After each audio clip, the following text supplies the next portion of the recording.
अस्सलामुअलैकुम। I hope आप सब खैरियत से होंगे। जैसे कि आप जानते हैं कि हमने कंप्यूटर की सेकेंड ईयर की बुक जो है वो स्टार्ट की हुई है। चैप्टर नंबर 11 जो है वो हमारा स्टार्ट हो चुका हुआ है।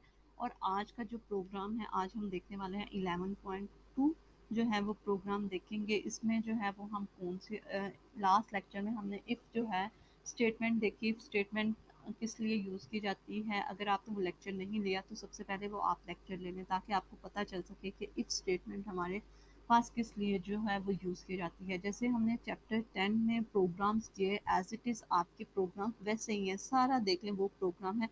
बस यहाँ पर आकर आपकी जो एक स्टेटमेंट है वो न्यू है कि ये जो इफ की स्टेटमेंट जो है सिर्फ जस्ट आपकी ये वाली स्टेटमेंट न्यू है। बाकी सारी की सारी जो प्रोग्राम है आपका एज इट इज़ वही है जो हम चैप्टर नंबर 10 में जो है वो करते आ रहे हैं। ठीक है, हम अपने सबसे पहले जी अपने प्रोग्राम की जो है स्टेटमेंट को अच्छे से अंडरस्टैंड कर लेते हैं कि हमारा प्रोग्राम क्या बोल रहा है। अब देखें जी, write a program that inputs two numbers. अच्छा जी, हमें पता है, हमने जब भी हमने देखा कि जब भी इनपुट का वर्ड आता है, मतलब हम कौन सा फंक्शन यूज़ करते हैं। जब भी हमने यूज़र से इनपुट लेनी हो तो हम कौन सा फंक्शन यूज़ करते हैं, स्कैन एफ का जो है वो फंक्शन हम यूज़ करते हैं। अब क्या है जी, हमने टू नंबर्स जो हैं वो यूज़र से लेने हैं। ठीक है, दो नंबर, कोई से भी दो नंबर। अब दो नंबर्स लेने हैं, मतलब उन नंबर्स को हमने किसी ना किसी वेरिएबल में तो स्टोर करवाना ही है ना।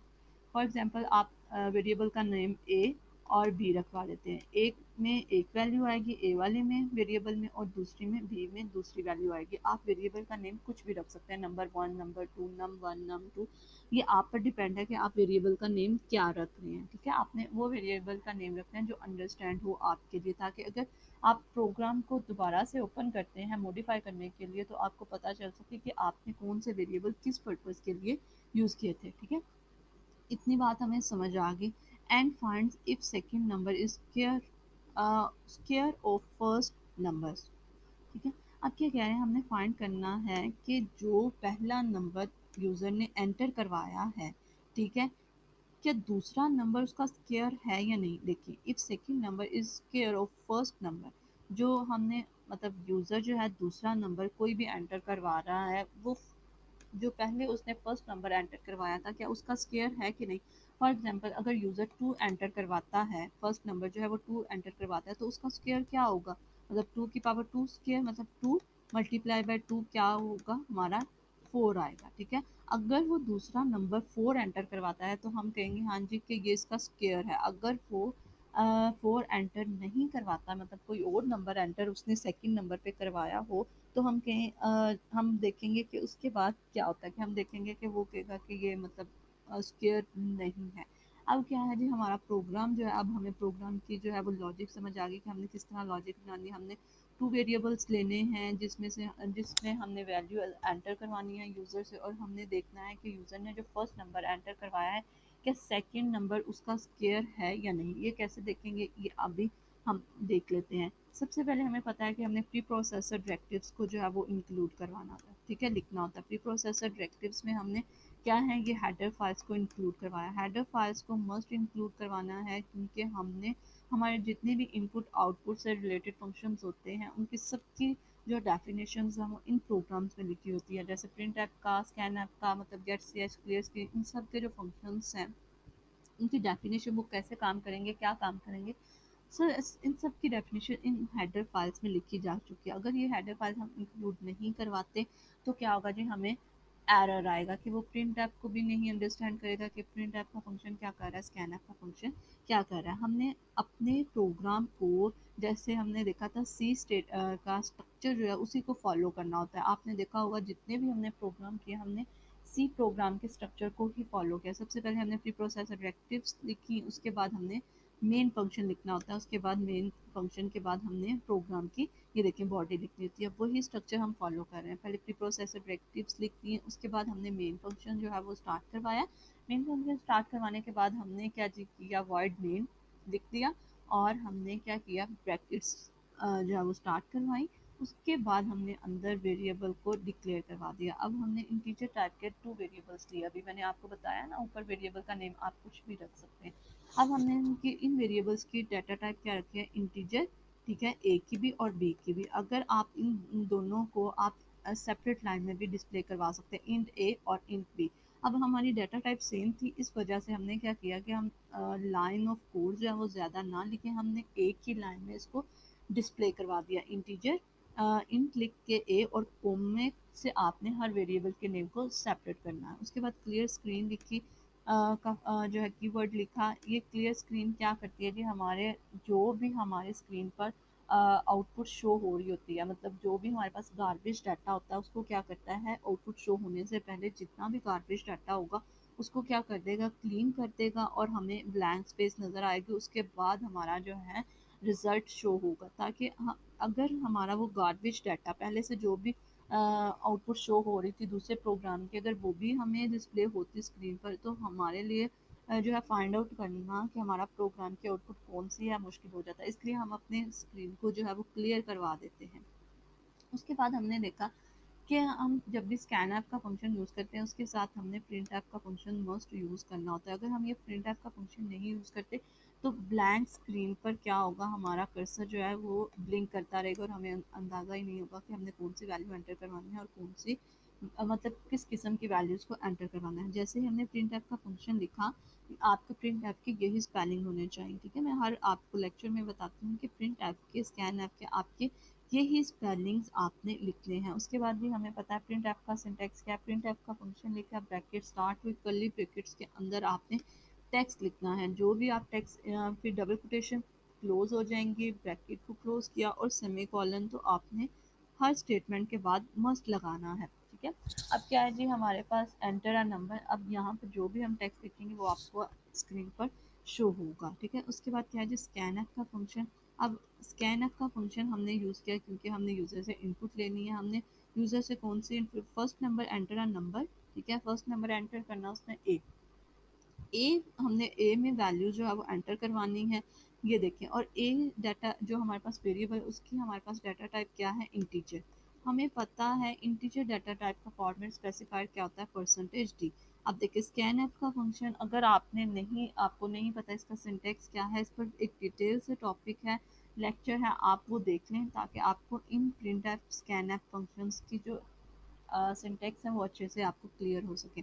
सबसे पहले हमने स्कैनअप का फंक्शन लिखना होता है, उसके बाद जो हमने ब्रैकेट स्टार्ट करनी है, डबल कोटेशन में हमने क्या लिखना होता है, फॉर्मेट स्पेसिफायर लिखना होता है, जो भी वैल्यू हमने एंटर करवानी है।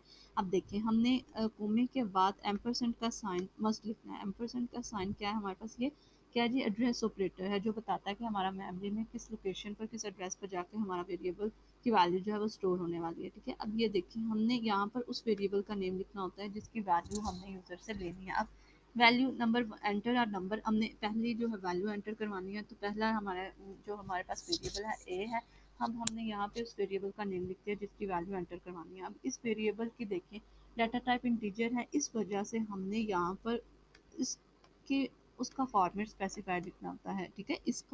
इसकी जो भी डाटा टाइप होगी उसका फॉर्मेट स्पेसिफायर हमने इस डबल कोटेशन के अंदर लिखना होता है। और कोमे के बाद आपने इस यहाँ पर एड्रेस ऑपरेटर और वेरिएबल का नेम लिखना होता है, ठीक है। उसके बाद ब्रैकेट क्लोज हो जाएगी हमारी, फिर हमने क्या करना है, यहाँ पर हमारा सेमीकोलन मस्ट लगाना है। उसी तरह हमने सेकंड नंबर भी एंटर करवा लिया, ठीक है। प्रिंट ऐप का फंक्शन स्टार्ट करवाया, ब्रैकेट डबल कोटेशन के अंदर जो भी टेक्स्ट दिखेंगे एज इट इज़ आपको वो शो होगा। उसके बाद जो स्कैन ऐप के थ्रू वही स्कैन ऐप का फंक्शन, जैसे मैंने अभी आपको ऊपर बताया कि स्कैन ऐप का कीवर्ड लिखना है, छोटी ब्रैकेट हमारी स्टार्ट होगी, डबल कोटेशन के अंदर आपने फॉर्मेट स्पेसिफायर लिखना है। जो भी आपने जिस भी वेरिएबल का डाटा जिस भी वेरिएबल की वैल्यू एंटर करवानी है उसकी डाटा टाइप देखनी है क्या है और उसी का फॉर्मेट स्पेसिफायर यहाँ पर लिखना है। कोमे के बाद आपने एड्रेस ऑपरेटर लगाना है और यहाँ पर उस वेरिएबल का नेम लिखना है जिसकी वैल्यू आपको चाहिए। अब हमें वी की भी चाहिए, तो अब हमने यहाँ पे क्या किया, वी भी। अब इन चार स्टेटमेंट्स को जो है वो हम टू स्टेटमेंट में भी कन्वर्ट कर सकते हैं। हमने देखा होगा, आपने पीछे देखा होगा कि हमने क्या किया था कि हम इन स्टेटमेंट्स को एक सिंगल स्टेटमेंट में भी लिख सकते हैं। मतलब अब क्या है जी, प्रिंट ऐप करो। अब ये क्या है, ये हमने यहाँ पर चार स्टेटमेंट लिखे, हम इसे एक भी स्टेटमेंट पे, मतलब दो स्टेटमेंट्स में इसको भी हम लिख सकते हैं। ये आपकी मर्ज़ी है, आप जिस तरह मर्ज़ी अपने प्रोग्राम की लॉजिक को हैंडल करें। अब मैं कैसे लिखूँगी जी, यहाँ पे लिख सकती हूँ एंटर टू नंबर, ठीक है। अब अगर मैं इसको एक ही लाइन में शो करवाती हूँ, एंटर टू नंबर्स, ठीक है। अब यहाँ पे देख लीजिए, यहाँ पे मैंने लिखवा दिया कि एंटर कर दो टू नंबर।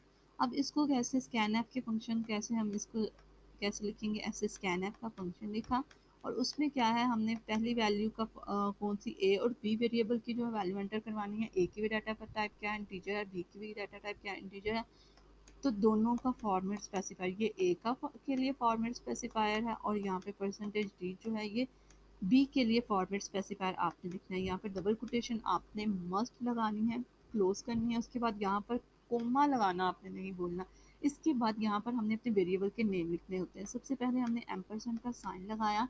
ये क्या है, एड्रेस ऑपरेटर जो बताता है कि मेमोरी में आपकी किस लोकेशन पर किस एड्रेस पर जाकर जो है वो आपका वेरिएबल स्टोर होगा, उसकी डाटा, ठीक है, उसकी वैल्यू कहाँ पर जाकर स्टोर होगी। अब देखिए एम्परसेंड ए, ठीक है। उसके बाद कोमे से आपने सेपरेट करवाना है जितने भी अगर वेरिएबल्स आपने वेरिएबल्स की आपने वैल्यूज लेनी है। फिर एम्परसेंड साइन और बी यहाँ पे लिखेंगे, ये हमारी ब्रैकेट क्लोज और डबल कोटेशन, ठीक है। आप इस तरह दो लाइंस में भी आप शो करवा सकते हैं और आप ये चार लाइंस भी यूज़ करके आप अपने प्रोग्राम की लॉजिक बना सकते हैं। ये आप पे डिपेंड करता है। उसके बाद क्या है जी, हमने वही वाला सब कुछ वही था। अब यहाँ पर क्या है जी, हमारे पास एक न्यू स्टेटमेंट जो है वो आई है, इफ की स्टेटमेंट। अब देखना है हमने कंडीशन बनानी है कि अब लॉजिक बनानी है, ठीक है, कि किस तरह हम जो है अपनी लॉजिक या कंडीशन बनाएंगे कि हम हमारे पास जो है वो प्रोग्राम की अच्छे से लॉजिक बन सके। इफ का स्टेट, अब हमने देखा कि कंडीशन जब भी हमने यूज़ करनी है इफ स्टेटमेंट, सबसे पहले हमने क्या लिखना है, इफ का कीवर्ड लिखना है, ठीक है।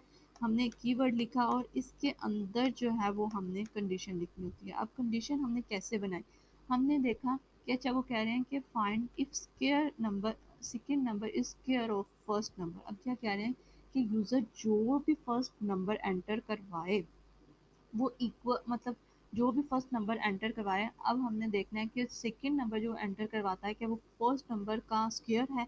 अब फर्स्ट नंबर का स्क्वायर बनाने के लिए मतलब वो ए में वैल्यू एंटर करवा रहा है, कोई भी वैल्यू एंटर करवाता है तो उसका स्क्वायर कैसे होगा, मल्टीप्लाई उसी नंबर से हम कर देंगे तो ये क्या हो जाएगा, हमारा स्क्वायर बन जाएगा। मतलब अगर उसने 5 एंटर करवाया तो इसका स्क्वायर ऐसे होगा ना, 5 की पावर 2, मतलब 5 की पावर 2 का क्या मतलब है, 5 मल्टीप्लाई बाय 5, ठीक है।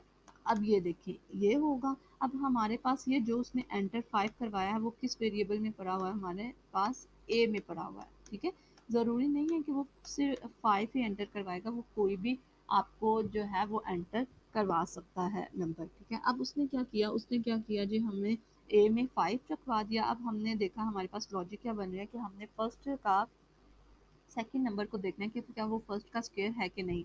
हमने लिखा ए मल्टीप्लाई बाय ए, मतलब ए में जो भी वैल्यू आएगी उसको मल्टीप्लाई करवा दो उसी की वैल्यू से, ये हमारा क्या बन जाएगा, स्क्वायर। अगर वो इक्वल हुआ सेकंड नंबर से के, ठीक है, जो सेकंड नंबर उसने एंटर करवाना है वो फर्स्ट नंबर के स्क्वायर के इक्वल है कि नहीं, देन हमें वो मैसेज शो करवाएगा। अब हमने ये इसकी लॉजिक बनाई हुई है, ठीक है। अब ये हमारे पास हमने ये रिलेशनल जो है वो ऑपरेटर यूज़ किया हुआ है, ठीक है। अब हमने क्या यहाँ पे किया जी, ए मल्टीप्लाई बाय ए, मतलब ए में जो भी वैल्यू है उसको मल्टीप्लाई करवाओ ए के साथ ही, और अगर वो इक्वल है, बी में उसने क्या एंटर करवाया हुआ है 25, ठीक है। अब बी में उसने क्या हमें एंटर करवाया है, दूसरी सेकंड वैल्यू क्या उसने एंटर करवाई है 25। अब यहाँ पर हम सेकंड वेरिएबल का नेम लिखेंगे, ठीक है। ए को, अब ए में क्या आया 5, ए को उसने मल्टीप्लाई 5 को मल्टीप्लाई करवाया 5 के साथ, तो वैल्यू यहाँ पे मेरे पास रिजल्ट क्या आया 25। क्या 25 इक्वल है, बी में कौन सी वैल्यू पड़ी है 25, क्या 25 के इक्वल है, हाँ जी बिल्कुल है। ये कंडीशन क्या होगी हमारी, ट्रू होगी। तो हमारे पास क्या, हम अब हमने क्या प्रिंट, दूसरी स्टेटमेंट क्या लिखी, हमें प्रिंट करवा दो जी second number is square of first number, ठीक है। ये हमने जो है वो अपने स्क्रीन पर शो करवा दिया, ठीक है। ये लॉजिक जो है आप 1 2 3 प्रोग्राम करेंगे, कुछ प्रोग्राम की प्रैक्टिस करते रहेंगे तो क्या होगा कि आपको ये लॉजिक जो है वो बनानी आ जाएगी। अभी देखने स्टेटमेंट से हमें पता चल गया कि फर्स्ट का जो सेकंड नंबर एंटर करेगा वो क्या होना चाहिए, फर्स्ट का स्क्वायर होना चाहिए, ठीक है। अब फर्स्ट का स्क्वायर होने के लिए हम, मैंने आपको ये बताया कि हम क्या कर रहे हैं कि ए में हमने वैल्यू एंटर करवाई थी उसको ही मल्टीप्लाई करवा रहे हैं ए के साथ और इक्वल का साइन लगाकर हमने सेकंड नंबर जो भी वो एंटर बी में करवाएगा ना, ठीक है, यहाँ पे हम डायरेक्टली 25 नहीं लिखेंगे। अब आप यूज़र हैं तो आप कुछ और वैल्यू एंटर करवाएंगे, मैं यूज़र हूँ तो मैं कोई और वैल्यू एंटर करवाऊंगी, ठीक है। यहाँ पे उसने क्या एंटर करवाया, बी में कौन सी वैल्यू एंटर करवा दी, 25। अब अगर फॉर एग्जांपल वो 25 एंटर नहीं करवाता, बी की वैल्यू अगर यहाँ पर आ जाती है 26, ठीक है।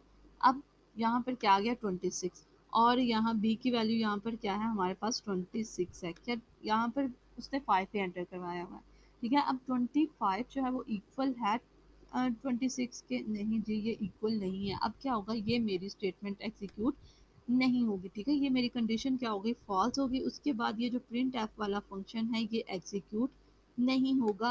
अब मुझे स्क्रीन पर ये वाली चीज़ शो नहीं होगी, ठीक है, ये वाला टेक्स्ट जो है वो शो नहीं होगा। यही तो हमने इफ में जो है लिमिटेशंस पढ़ी थी कि जब हमारी स्टेटमेंट ट्रू होती है तो हमें जो है कुछ सेट ऑफ स्टेटमेंट्स हमारी चलती हैं, ठीक है। जब हमारी कंडीशन फॉल्स हो जाती है तो हमारी कोई भी स्टेटमेंट नहीं चलती, ठीक है। इसको जो हमारी ये प्रॉब्लम है इसको सॉल्व करने के लिए हम दूसरा मेथड जो है वो यूज़ करते हैं, दूसरी टाइप यूज़ करेंगे इफ़ एल्स की, ठीक है। वो हम नेक्स्ट लेक्चर में देखेंगे कि वो क्या होती है। आज के इस प्रोग्राम में अगर आपको किसी भी बात की समझ ना आई हो, आप कमेंट सेक्शन में पूछ सकते हैं, और अगर आपको लेक्चर अच्छा लगा हो तो लाइक करना मत भूलिएगा। दुआओं में याद रखिएगा। अल्लाह हाफ़िज़।